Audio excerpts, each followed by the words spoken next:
তহবিল সংকটের মুখে যুক্তরাষ্ট্রে এবার সীমিত হতে যাচ্ছে অভিবাসীদের উপর নজরদারি। কারণ ওয়াশিংটন থেকে পাওয়া খবরে জানা গেছে, ডিপার্টমেন্ট অব হোমল্যান্ড সিকিউরিটি বা ডিএইচএসের অভ্যন্তরীণ নজরদারি কার্যক্রমে বড় ধরনের ধাক্কা খেয়েছে। অর্থায়নের ঘাটতির কারণে সংস্থাটির ইন্সপেক্টর জেনারেল অফিস বেশ কিছু গুরুত্বপূর্ণ তদন্ত ও অডিট কার্যক্রম আপাতত স্থগিত করেছে বলেও খবর পাওয়া গেছে।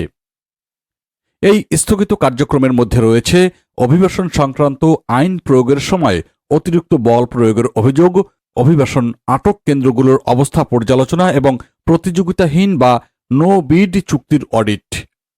সংশ্লিষ্ট কর্মকর্তারা জানিয়েছেন, চলমান আংশিক সরকারি শাটডাউনের কারণে এই সিদ্ধান্ত নিতে হয়েছে। বিশেষভাবে ইমিগ্রেশন অ্যান্ড কাস্টমস এনফোর্সমেন্ট বা আইসি এর আটক কেন্দ্র এবং অভিবাসন অভিযানের বিভিন্ন ঘটনা পর্যালোচনা কার্যক্রম বন্ধ হয়ে যাওয়া স্বচ্ছতা নিয়ে নতুন করে উদ্বেগ তৈরি হয়েছে। অভিবাসন আইনজীবী এবং মানবাধিকার কর্মীরা দীর্ঘদিন ধরেই এসব বিষয়ে জবাবদিহিতা বাড়ানোর দাবি জানিয়ে আসছেন। ডিএইচএসের ইন্সপেক্টর জেনারেলের কার্যালয় জানিয়েছে, তাদের মোট অডিট কার্যক্রমের প্রায় 85% এখনও বন্ধ রয়েছে।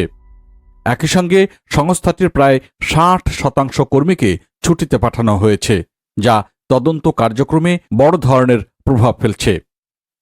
এই শাটডাউন এখন 8ম সপ্তাহে প্রবেশ করেছে এবং এর শেষ কবে হবে তা এখনও স্পষ্ট নয়। তবে আশ্চর্যের বিষয় হল, এই সময়েও অভিবাসন সংক্রান্ত গ্রেপ্তার অভিযান চালিয়ে যাচ্ছে আইসি। কারণ আগের একটি বড় বাজেট বরাদ্দের মাধ্যমে সংস্থাটি অর্থনৈতিকভাবে কিছুটা সুরক্ষিত রয়েছে। এদিকে সাবেক প্রেসিডেন্ট ডোনাল্ড ট্রাম্পের প্রশাসনের কঠোর অভিবাসন নীতিকে ঘিরে এরই মধ্যে তৈরি হয়েছে বড় বিতর্ক। বিশেষ করে গণহারে বহিষ্কার কার্যক্রম এবং আটক কেন্দ্রগুলোর অবস্থা নিয়ে ডেমোক্রেটদের পক্ষ থেকে আলোচনা জোরালো হচ্ছে। কংগ্রেসের ডেমোক্রেটরা বলছেন, অভিবাসন আইন প্রয়োগের পদ্ধতিতে পরিবর্তন এবং অধিক স্বচ্ছতা নিশ্চিত না করা পর্যন্ত তারা বাজেটের অনুমোদনে সমর্থন দেবেন না। ফলে রাজনৈতিক অচলাবস্থাও এই শাটডাউনের একটি বড় কারণ হয়ে দাঁড়িয়েছে। এছাড়া সাবেক হোমল্যান্ড সিকিউরিটি সেক্রেটারি ক্রিস্টি নোয়েমের সময়কার কিছু বড় অঙ্কের চুক্তি নিয়েও তদন্ত চলছিল, যা এখন প্রায় পুরোপুরি থমকে গেছে।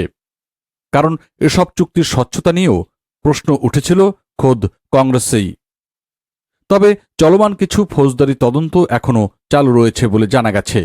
এর মধ্যে একটি বড় বিজ্ঞাপন প্রচারণা এবং কয়েকটি ব্যয়বহুল চুক্তি নিয়ে তদন্ত অন্তর্ভুক্ত রয়েছে।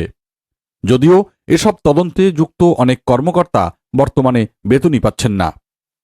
বিশ্লেষকরা বলছেন, এই পরিস্থিতি যুক্তরাষ্ট্রের অভিবাসন ব্যবস্থায় জবাবদিহিতা ও মানবাধিকার পরিস্থিতিকে আরও জটিল করে তুলতে পারে। বিশেষ করে প্রবাসী কমিউনিটির জন্য এটি একটি গুরুত্বপূর্ণ ইস্যু হয়ে উঠছে।